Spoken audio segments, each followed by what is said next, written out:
Hi, this is Mark Ferguson with Invest for More. I'd like to thank you for checking out the blog, reading some articles, and hopefully you stick around for a while. This article, How Much Money Can You Make from Rental Properties, is actually one of the first articles I ever wrote for the blog. I started this blog back in March of 2013, trying to chronicle my rental properties, what I was doing, how I was buying them, and how much money they're making for me. Now, I've been a realtor since 2001. I've fixed and flipped homes since then, and I bought my first rental property in 2010. I now own 11 rental properties, and they're producing about $6,000 in income. Now, that's not gross revenue from the rents, that is net income after all expenses. Before I get into those numbers, I'm sure many of you have heard horror stories about rental properties, how people lost their shirts, how they're such a horrible investment, they lost all this money, and they warn everybody they know, don't ever buy rental properties, it's the worst thing you can do. Don't listen to those people. Please do the research for yourself. Look at their situations. Did they do their due diligence? Did they plan, set goals, and really know what they're doing when they bought a rental property?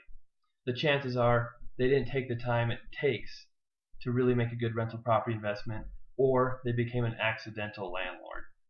An accidental landlord is when somebody's living in a home, their personal residence, they've got to move for whatever reason, maybe they want a bigger house, or they get relocated and have to move to a different area of the country. And they can't sell their house for whatever reason, they decide to rent it, try and get some income coming in.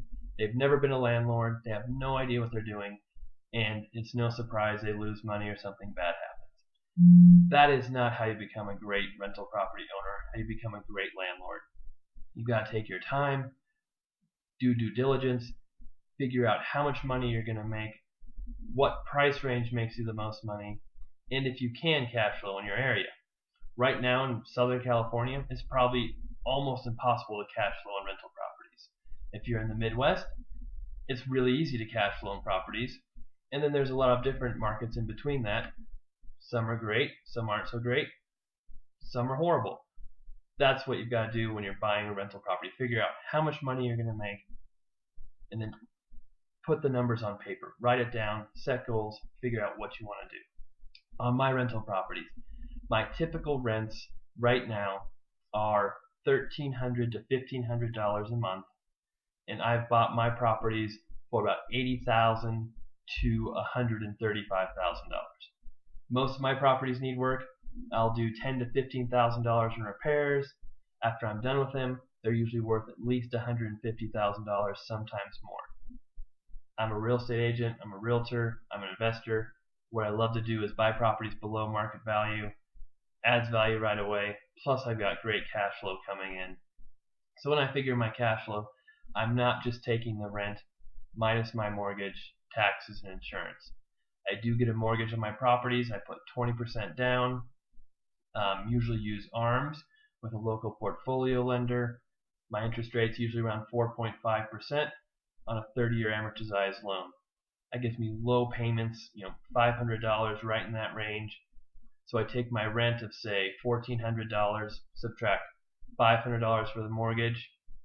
I have really low taxes. I'm in northern Colorado. My taxes on my properties are sometimes $700 a year to $1,000 a year, very low. So my taxes and insurance are about $100 a month.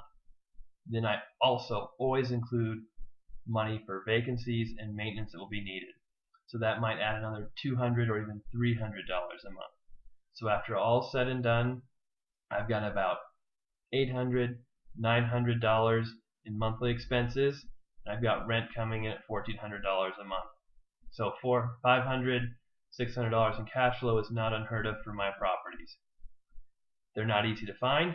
They're getting harder to find in today's market with prices increasing and inventory decreasing, but I am still finding them. And great rental properties are out there. Some places in the Midwest have even better numbers than that. The fun part is when you buy a lot of rental properties and you keep adding cash flow onto cash flow onto cash flow, and that's how you end up with $6,000 a month in income coming from your rental properties. But I'm not done. My goal is to buy 100 rental properties by 2023. That article is on my blog too. I hope you check it out. Please stick around, read as much as you can. I include a lot of links. Almost everything is written by me, and it's all original content. Thanks a lot. Have a great day.